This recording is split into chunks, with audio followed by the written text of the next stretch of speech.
Now, the greatest radio shows of all time. Suspense. The Shadow Node. Washington calling David Harding, counter-spy. Classic radio theater. The Great Gildersleeve. Fibber McGee and Molly. Dragnet. Gunsmoke. The Lone Ranger. Now, step back into a time machine with your host, Wyatt Cox. Good evening, friends of the Inner Sanctum. Orson Welles in the Harry Alan Towers produced program The Lives of Harry Lime. Now, the show did air on the BBC for a period of time. They did not produce the show. It was independently produced by Harry Alan Towers. This episode, entitled Love Affair, was originally broadcast September 14th, 1951.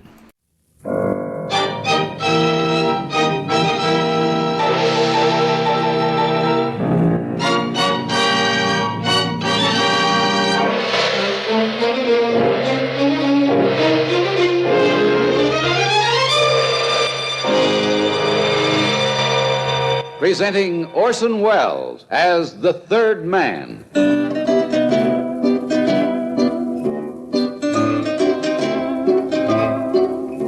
The Lives of Harry Lime. The fabulous stories of the immortal character originally created in the motion picture The Third Man, with zither music by Anton Karas.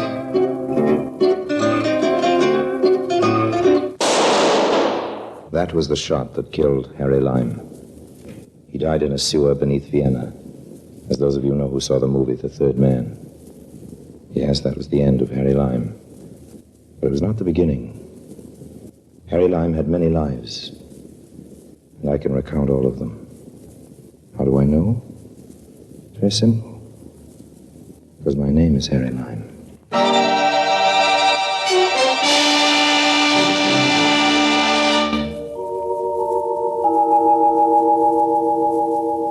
Friends, the story of my marriage, my first marriage, and believe you me, my last.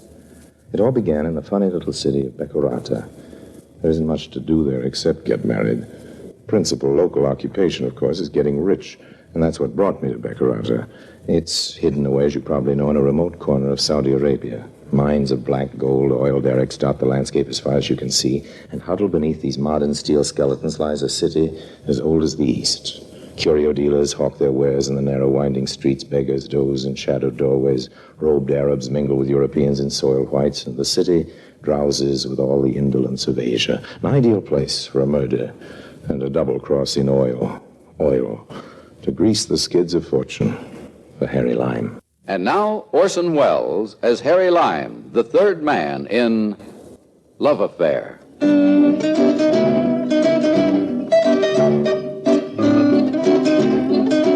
Becorata, Saudi Arabia. Harry Lime, that's me. A happy young bachelor strolling along the narrow street that led from the Grand Hotel to the native bazaar. Oh, noble one, a moment of your time. I'm sorry, friend. I am not a beggar, O heaven-born. I am teller of fortune. Yes, but The past, the present, the future. I see all, Yes, I tell all. very interesting, Oh, I'm sure. greatest of great lords, may your back never bend. Oh, thank you. May your beard never grow white. Well, I'll try not to. Thank A you. little backsheesh, and I read your fortune. Thanks very much, old man. I'm busy making my fortune. I don't need to have it told. Show me your palm, noble one. Let me but see the line of your destiny. Okay, friend, but make it snappy. Ah, the hand of the wanderer, the seeker. It is difficult to tell your fortune, my lord, because you have no fortune. Oh? You have many fortune. Well, that's nice to hear, old man, but let's get down to cases. When am I going to get rich? You will always be near to wealth and see many women. Oh, that's good. Beautiful women. Well, that's better. Dark women. I like blondes, too. But only one wife. Also redheads. What's that about a wife? Noble one, you will only be married once. Well, and once is too much. Put it mildly, I'm afraid you've got your fortunes mixed up. You will travel, great one, quickly and across many lands, and you travel with a wife. Okay, now you've had your fun. I'll say goodbye. Wait, you have not paid me. Why should I, friend? I'm Harry Lime. What you don't know about me, it'd fill a book, and nobody's going to write it without paying me royalties. So long, old man.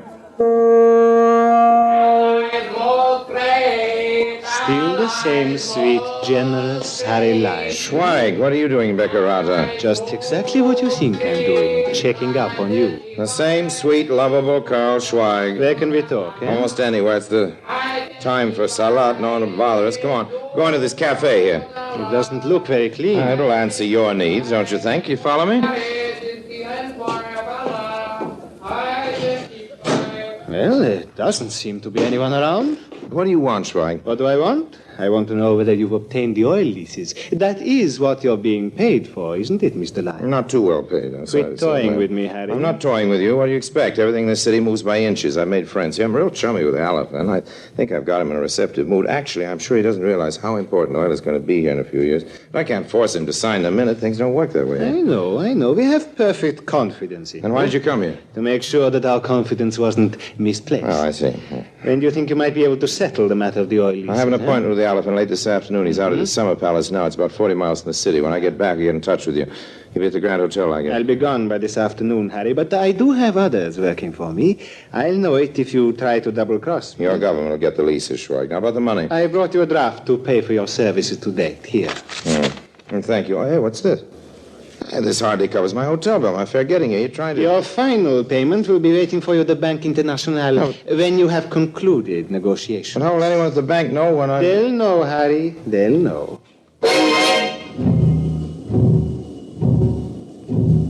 I was still burning about the size of the check as I left Schweig and headed for the Bank International. I hadn't been surprised to learn that Schweig's government had other agents in Beccarata, but I wondered how it was possible for someone employed by the bank to know when the Elephant had acceded to my requests. As I entered the shabby monument to finance, I searched the bland, inscrutable faces behind the cages, but they told me nothing. Well, I'd come to cash the check, not play charades. I slid the infuriating little piece of engraved paper through the opening in the window of the chief teller, a lovely-looking lad, if you care for the pockmarked, beady-eyed, murderous type. He glanced down at the check and then up at me. You are Harry Lyon? Yes, I have my credentials here. That won't be necessary. You are already well known in this city. That's very flattering.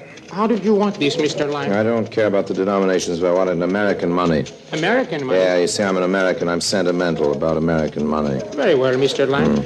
Here you are, sir. $1, $2, $3, $4, $500. Thank you. However, with the current rate of exchange, I might advise you to...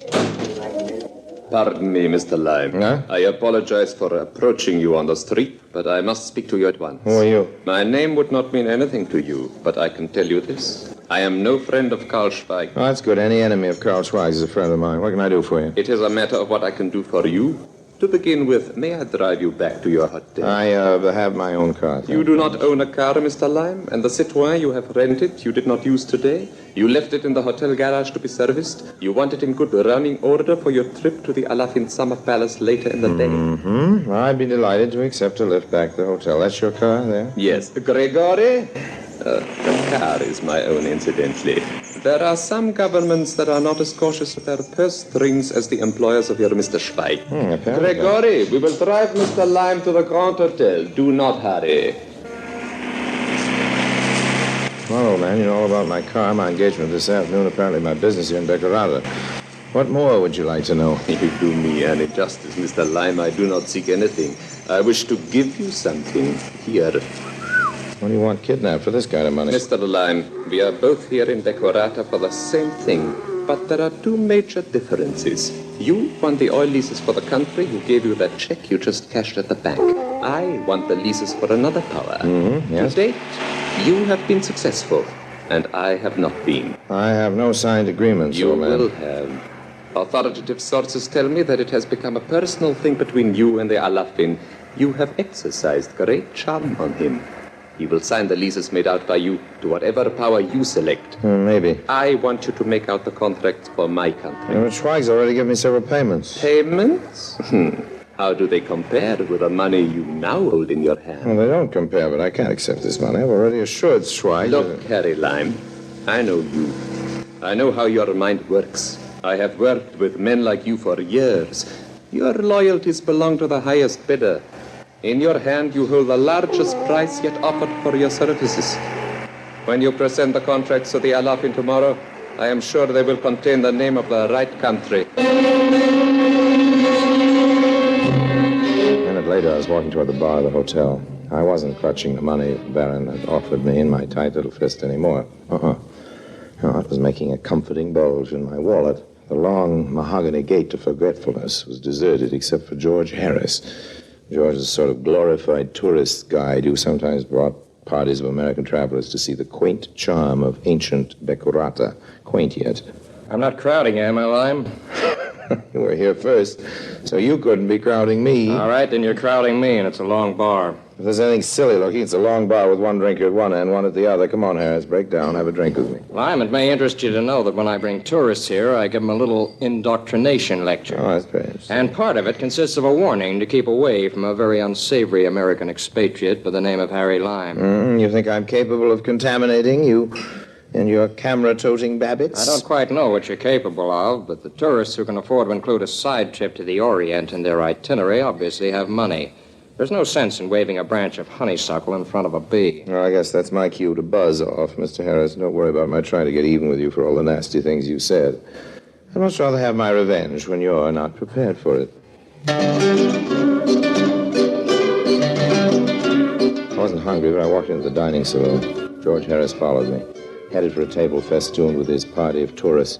Usually his party consisted of bicarbonate of soda addicts, fugitives from board of directors meetings, and generously proportioned dowagers enjoying the money their late husbands had worked themselves to death accumulating. But this time, there was a new note. A lovely, fresh-looking girl. She had the sort of innocence that only a Reynolds could have captured, or a Harry Lime. When she got up from the table, I followed her to the piazza. There wasn't a hovering mother, a chaperone, or a tourist guide in sight. I say, you didn't drop your handkerchief. What? If you had, I could have picked it up and returned it to you. We could have started talking. I would have offered to show you the city. I have a guide, thank you. Yes, I know, but I could show you places George Harris wouldn't dream of taking a 17-year-old girl to. I'm 19. Oh, I've been wondering. Now, I've been wondering about a few other things, too, as a matter of fact. You must be the Harry Lime Mr. Harris was telling us about. Oh, surely I'm not the only man in Becurata capable of speculating a bit about a beautiful American girl. I'm terribly sorry, Mr. Lime, but the others will be coming out from lunch soon, and I mustn't be seen talking to you here in broad daylight. But it won't be broad daylight forever. Well, perhaps we'll meet this evening, Miss... Perhaps.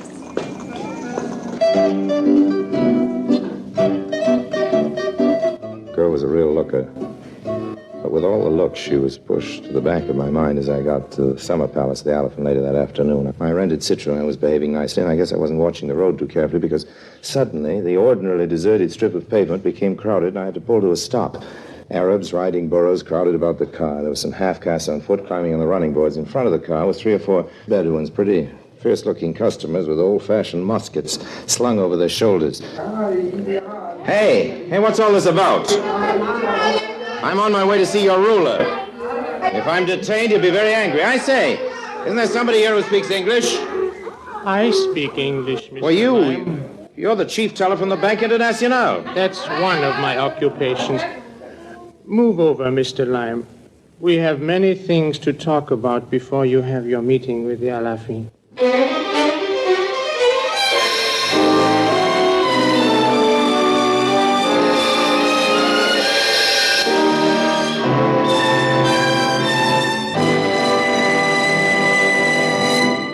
September 14th, 1951, The Lives of Harry Lime on Classic Radio Theater with Wyatt Cox.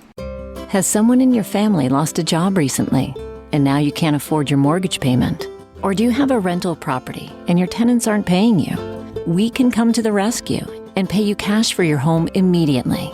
Yes, sell your home and get cash all over the phone without dealing with real estate agents or having to waste time showing your home to lukewarm buyers. You don't need to lose your house to foreclosure. If you have equity in your home, we'll buy your home and give you cash within days, all in a simple over-the-phone and virtual process. Call now before your situation gets worse. Sell a home you can't afford or just need anymore and get the cash you need today. Call this number now. 800-477-4612. 800-477-4612. 800-477-4612. That's 800-477-4612. Paid for by Want to Sell.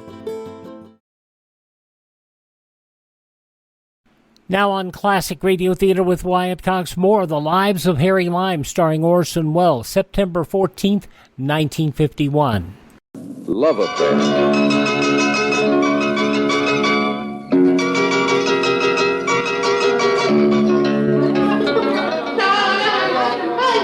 The beady-eyed, pockmarked Arab was sitting next to me on the front seat of my rented Citroën. The near-equatorial afternoon was growing cold, the leather of the car's upholstery damp and clammy under my hand. And as the motley crew outside the car crowded close, I made an instinctive gesture toward the bulgy wallet that rested in my inside pocket. If you're thinking of reaching for a gun, Mr. Lime, I might inform you that these few friends represent only a portion of Mr. Schweig's representatives in Becurata. So you're Schweig's man in the bank? Precisely. Well, you can relax. I wasn't reaching for a gun. I have no need to relax, Mr. Lime. But you appear a trifle nervous. Oh, no, not at all. No. But perhaps your gesture toward your pocket was only to assure yourself that your wallet was still safe. What are you getting at? I saw you get into Mordecai Varin's car outside the bank today. It would not be healthy to go against Mr. Schweig's wishes. Oh, I have no intention of doing that. Oh. I thought the idea might have occurred. Oh, no, not for a minute. If Monsieur Varin's offer was more interesting, don't try it, Mr. Lime. Keep your promise to Schweig, and then get out of town before Varin knows you've completed our arrangements with the Alafin. I'm not leaving town till I get the balance of the money Schweig owes me. He said he'd be waiting for me at the bank. And so it will be. Well, the bank will be closed by the time I leave the Elephant's Palace. Well, you conclude the negotiations and then meet me at the bar of the hotel. Okay. I will have the money waiting for you there. All right, old man. It's a deal. And don't try any tricks. If you do, I will know about it before you have finished counting the money.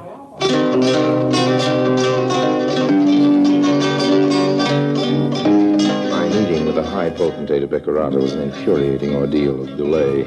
Somehow or other, the granting of oil rights seemed to be inexorably tied up with native dances and ceremonies and rituals, but the best I could manage was to leave the contracts with him and get in exchange a half promise that he would sign them. I wondered if Schweig's fascinating messenger boy would be content with the arrangements. He was waiting for me there, all right.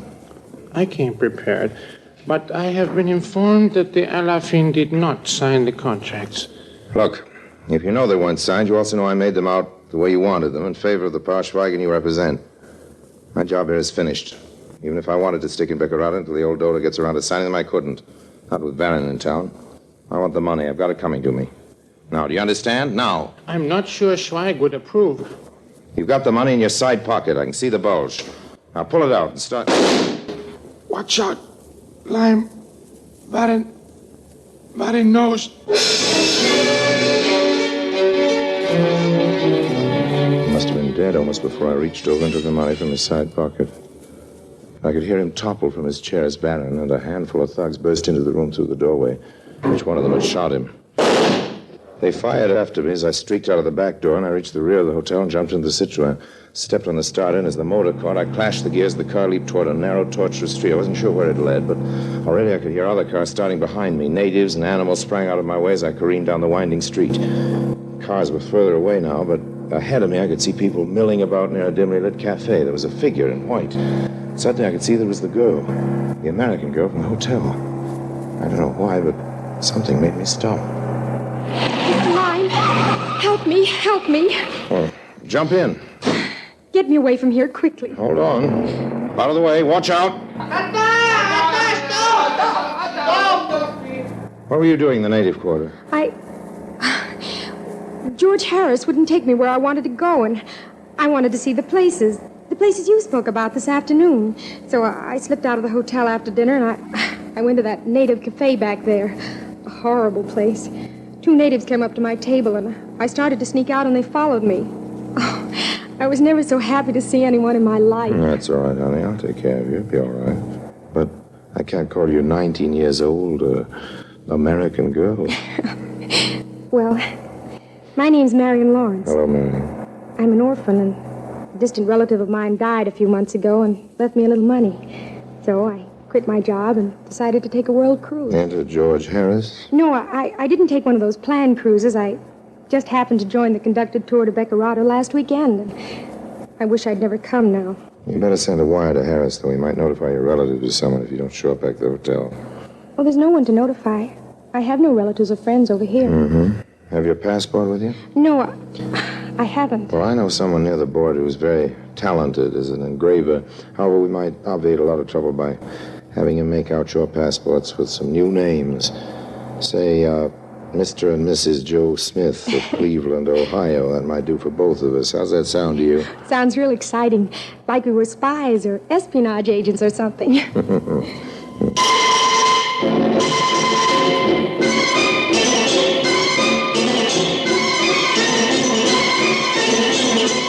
It was working perfectly.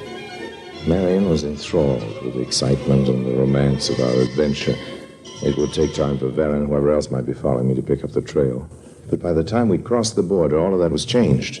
Marion and I were Mr. and Mrs. Joe Smith of Cleveland, Ohio, USA. Oh, yes, it was working perfectly because, as far as I could tell, Marion was the perfect bride, adoring, starry-eyed, and really in love with me. Because she was in love with me, she asked no embarrassing questions. Has Harry Lime found his significant other?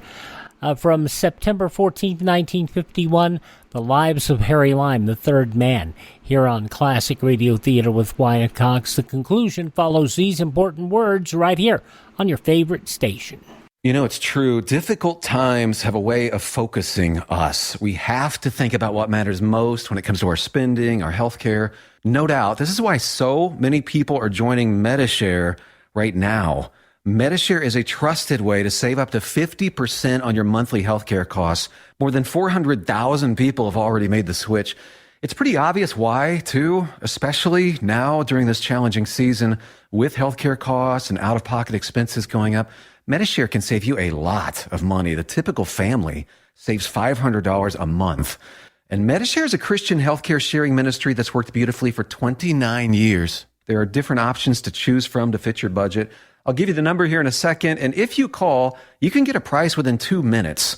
Maybe now is the perfect time to make the switch and start saving. Here you go. Call 833-34-BIBLE. That's 833-34-BIBLE. 833-34-BIBLE.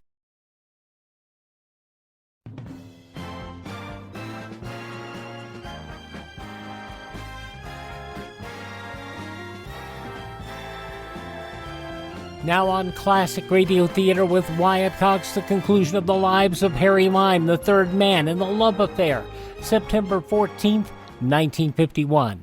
There was an added feature to it. It had become apparent that her little inheritance wasn't so little at all. Her purse contained a roll of large denomination bills, big enough to choke a custom official.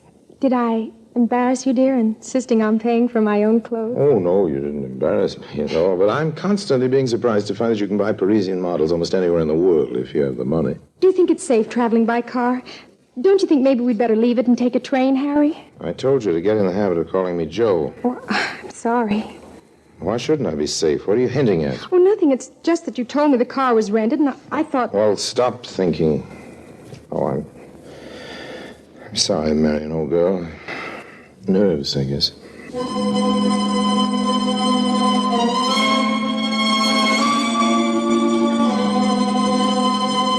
The nerves lasted all that week as we crossed border after border.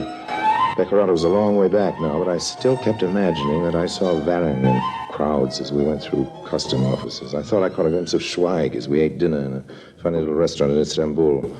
Even though I'd seen him die, I could have sworn I saw the pockmarked face of the chief teller of the Bank International as we walked into a railroad office in Bucharest. By the time we'd reached Vienna, I think I'd almost begun to enjoy my role as the somewhat bucolic tourist. Are you happy, Joe? Dangerously. The way I feel, I might never want to leave here. I'd hate to think of what all this rich food would do to my figure if we stayed. I suppose neither of us ought to order anything more to eat or drink. Well, it sounds as though there's plenty for all of us. Harris. George Harris. You don't mind if I join you? You talk like a cop, old man. I'm with the FBI of the United States. By the way, Harry Lime, I think you might be interested in knowing that the elephant got a little tired of all your intrigue the day after you left. He awarded the oil leases to the U.S. So then Schweig's after me, too. What charges have you got against me? Charges? We have no charges against you. It still isn't against the law to be a skunk. Well, if there No charges against me. I've just been helping the Becurata authorities track down your sweet little bride. Why? Mary? I'm sorry, Harry. The night you picked her up in Becurata, she was fleeing from the hotel, where she just shot and killed her aging husband. You ready to leave, Marion? Yes. Just a minute. Marion, I want to get this straight. It's no use talking, Harry. What he says is true. You mean that's why you came away with me? You mean I was the sucker? You've been using me? Okay, I've been a lot of things in my life. I've even been married now. I've even been a sucker. But that's one that doesn't go in the book. But, George, I don't see how you traced us. Through the big bills your wife spent on the trip. You see, her doting husband, not you, the one she killed, cashed a large check at the Bank International a few hours before she did away with him. Luckily, the chief teller made a list of the serial numbers. Come on, Marion. Well, goodbye, Lime. By the way, where are you planning to be? We may need you for the trial. Well, you can always look for me, old man. There's no law against that. Tell you what, I'll give you a little hint. The elephant maybe hasn't signed that oil contract. He may need a little advice after all, so you'll probably find me in Becurata for a while. There's a fortune teller I want to look up. I owe him some money. So long, Marion. Goodbye, old man. May your beard never grow white. May your shadow never grow less.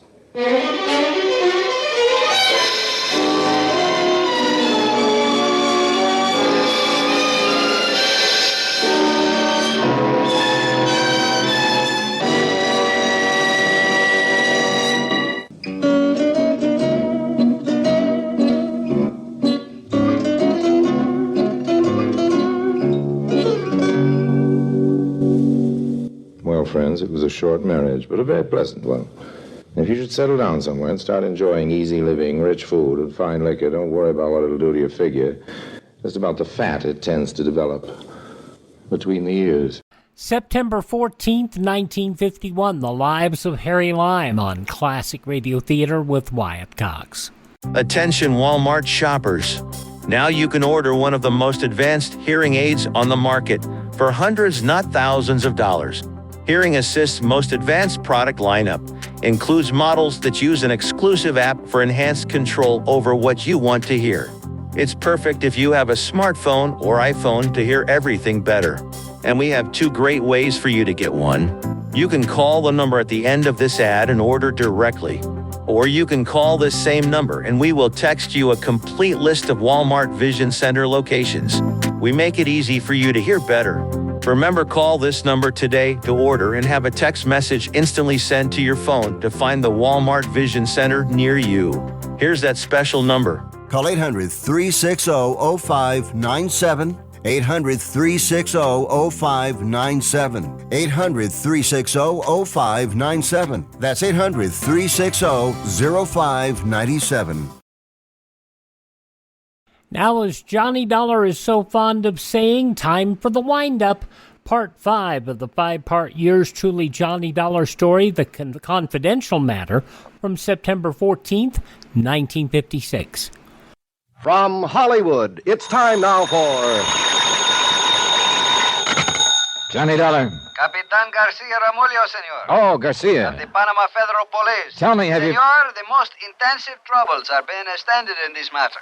Which means you haven't found him yet. Every man of the police is active alert. I'm happy to hear it. You may rest assured, senor, that the capture of this dangerous Americano gangster is occur at any moment. Have you found any trace of him? Senor, I wish to advise you that the entire resource of my policia is at the disposal of our good neighbor of the north. Thank you very much. Do you know where he's headed? It is only by cooperation that our two great Garcia. nations... Si, senor? Do you have any idea at all what's happened to Ed Morgan? No, senor.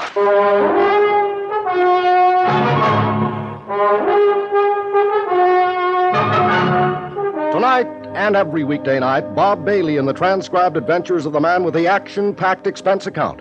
America's fabulous freelance insurance investigator. Yours truly, Johnny Dollar.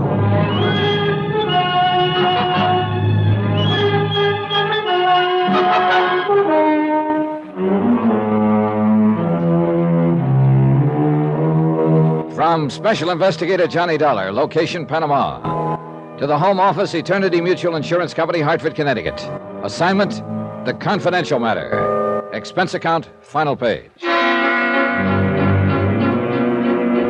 Item 15, $1.10. Taxi from my hotel to Plaza Bolivar in the office of Captain Garcia, Commandante of Police. It had been over an hour and a half since I'd let Ed Morgan point a gun at me and escape from the tiny fishing boat where he'd been hiding out for the past month. I'd expected the police to capture him within 30 minutes. There were only 2 highways out, and they'd both been blockaded immediately. But somehow, Ed, driving a stolen police car, had escaped the net. In fact, he'd done more than merely escape, as I discovered when I walked into the massive stone police headquarters. Senor Dollar, pleased to sit you down. Thanks. The most surprised thing is, of course, senor. What do you mean? You will remember you say it's a fine idea to keep watch at the Hotel of the Senora Barrett. Yeah, I thought Ed might try to get in touch with her. Bueno, see. So I do this thing. I send 2 men, and they watch for 1 hour. Que bobos, they're fools. Why so? They do not see the Senor Morgan. They do not see the Senora Barrett. But only after 1 hour do they think to talk with the manager. You know what he say? What? Senor Morgan come 5 minutes before they do, and he take the Senora away in the car. What the devil for? Quien sabe, senor. Driving a stolen car and just 1 jump ahead of the police, and he risks his neck to go after her? Why? Pues a veces el amor le vuelve loco a un hombre. Meaning? This love is sometimes make a man crazy in the head. I'll buy that one. It's something I am not understand so good, senor. What's that? How is it you all know all about this criminal? He wasn't always a criminal, Garcia. He was one of my best friends for 12 years. Then I am much sympathy with you, senor. It's too unfortunate that you have the job for arrest him. Well, I didn't know he was alive when I took the job. ¿Qué dice? The company ran an audit on his books and found an 80 grand shortage. I went to San Francisco to find out what happened to the money. Ed was supposedly dead at the time. We all thought so. Then I do not understand why you have come here to Panama. I came to talk to this Nicky Barrett, the woman he'd been running around with. I stumbled onto him by luck or accident or whatever you want to call it. Qué curiosa es la vida. To live is like to fish, senor. One is never certain what he may pull up on the hook. Well, I've pulled up one here, and I'd like to throw it back. But I guess you don't have much choice when you're... Dispénseme, por favor. Bueno. ¿Eh? ¿Qué dice? Sí, yo sé. Cerca del mar. Santa madre, ¿qué tan lejos? What is it, Garcia? Ay, qué lástima. Sí, cuídelo bien. Venemos ahorita. Sí, adiós. What's wrong? What's happened? Senor Morgan and the senora, they have been found. Where? They have tried to escape by the old road on the cliff. It's abandoned, very dangerous. They are missed 1 bad curve and go into the ocean. Into the ocean? Si, senor. The car is under 10 meters of water. There is no sign of life. Expense account item 16, $75. Charter fee on 1 power launch. This included the services of a diver and line tender. We were just plain lucky on this one. A salvage company happened to be working in the port and had a man and equipment free at the moment. We took off along the coastline, and in less than an hour, we dropped anchor over the wreck. The diver had been lowered beneath the surface. The sea was calm against the rocks, but the water wasn't clear enough to see more than just the outline of the car lying over 30 feet down on the bottom. While we waited for the diver to come back up, I glanced toward the high cliff towering above us.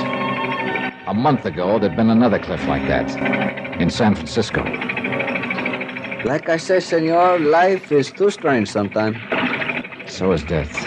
This man, this woman, they meet, they look one at each other, and what are they think? A lot of things, maybe. But not that they'd end up here, like this. How true it is, senor. Who can ever know if one day he will come Wait a second. The diver's coming up. See, it's too bad he does not have the system of telephone. In this case, we can talk from the water. We didn't have time to rig it up. Well, we'll soon know, I guess. I am most sorry for you, Senor Dollar, that your friend has to die like this. I faced the idea of his death a month ago and accepted it. Then I had to face some other things about him. Another shark now doesn't seem to have much meaning. Just a matter of... Hey, there's the diver. He's up at the rail. Hey, let me give you a hand with that faceplate. I'll work on this side. It's very complicated, this diving business. Yeah. Well, this is kind of an old-fashioned rig. They got suits now with self-contained oxygen, independent control. Stuff the frogmen developed during and after the war. No me diga, qué fantástico. Yeah, it is. All right. There we go. All right, now, what'd you find? Oh, let me get a breath of raw air first. Oh. Gotta get that compressor motor fixed. Throws down more CO than oxygen. Come on. How'd it look? Dollar, it's a mess. That car must have rolled over a dozen times coming down that cliff. All cracked up. Yeah, but what about... One door's half off and flattened back. All the glass is slivered. Looks like it had been bombed instead of just wrecked. Senor, is the... Yeah, the body of the woman is inside, but there's no chance of getting it out without dropping a grappler and seeing if we can roll the car over. And the man? Is he... Nope. Just the woman. That's the only one down there. Again, the same pattern. A car plunging off a cliff into the ocean, and a body missing from it. But this time I was sure it wasn't faked. Ed wouldn't have done a thing like that to Nicky. Not to Nicky. And yet his body was not in the wreck. I looked again at the high wall of the cliff, steep but not vertical. A car would have rolled and bounced coming down, as the diver had said. And one door was torn half off. The glass was smashed out. It was a possibility. As far as I could see, the only possibility. I had the captain run the launch in close. Then I jumped onto the rocks and started to climb. The slope was gentler than it had looked from the water, and the surface was broken by ravines. Clumps and thickets of tropical plants clung to the shelves, and the going was rough, a long ways from impossible. I'd made it halfway to the top when I found him, jammed in the trough of a gully. Broken, badly hurt, but still alive. Barely alive. That you, Johnny? Yeah. Easy now, Ed. Let me get a foothold here. We didn't make it, Johnny. You didn't have a chance, Ed. You should have realized. I know. Maybe I knew all along. Better not try to talk. It's kind of funny when you think about it. I mean, what happened here, just like we did it in San Francisco. Only this time it's real. Lost control. Yeah, this time it's real. Now, you lie still there. There are police on the road up above. We'll get some ropes down, have you out of here before you know it. Forget it, Johnny. It's no use. I'm all smashed inside. I can't even move. All right, maybe you got a broken bone or two, but that's no reason to... Don't lie to me, Johnny. I'm dying. We both know it. Am I right or not? Yeah, I'm afraid you're right. Doesn't matter anymore. Oh, Ed. Tell me, is Nicky... She's dead. No. You're right about her, Johnny. Forget it, will you? Forget it. I made her come with me in the car. Held a gun on her. She got mad. Scared. She spilled the whole story. Ed, it doesn't make any difference now. Funny. I thought she came down here before she was supposed to, because she just couldn't wait to join me. But she only came to get the rest of the money. She wasn't planning to stay. Listen to me, Ed, this kind of talk She didn't love me. Never did. She admitted it right before we went off the cliff. But I thought she did, Johnny, for a while. And nobody else ever let me even think it. Please, Ed, why don't you try to forget about it? You know something, Johnny? What? If I was to go back, I think I'd do the same thing again. Nicky, the way she could be when she wanted to, it gets you. Got me anyway. It's crazy. Maybe there's just no answer for a guy like me. Except this. I don't know, Ed. I'm not a judge. Kind of figures, you know. Nicky dying, too. I bought her and paid for her. I at least ought to be able to take her with me. After all, Easy now. The money. What's left of it? It's inside my coat. Give it to Mort. Tell him I'm sorry. Make him understand. He will, Ed. You too, Johnny. I'm sorry. I guess I don't know what else to say. Oh, forget it. But I still think I'd do it all over again. Crazy, eh? There are times we all go a little crazy. I got no right to ask, but if you would, I'd sure appreciate it. I mean, if you just Shake hands with me. Oh, sure, Ed. Here you go. It's funny, I can't find your hand. It's dark. I can't see where... Right here, Ed. Right here. Oh. All right, shake.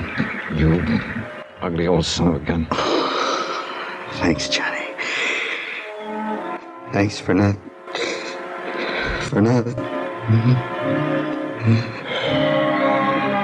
So long, Ed.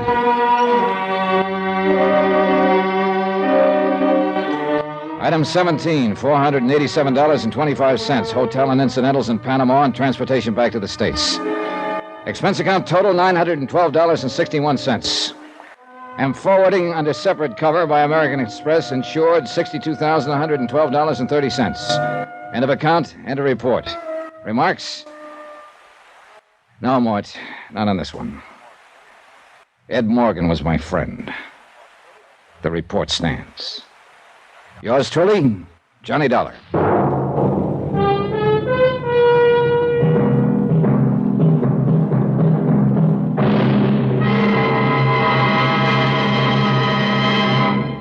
Now, here is our star to tell you about next week's story. Next week, the imperfect alibi matter. A real weirdie, where a big lie turns out to be the one real truth in the case.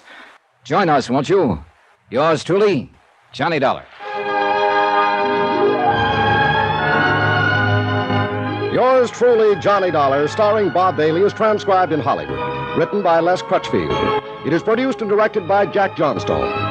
Heard in our cast were Virginia Gregg, Jack Edwards, Russell Thorson, Thurley Mitchell, Stacey Harris, Bob Miller, Harry Bartell, Victor Perrin, and Frank Gersker.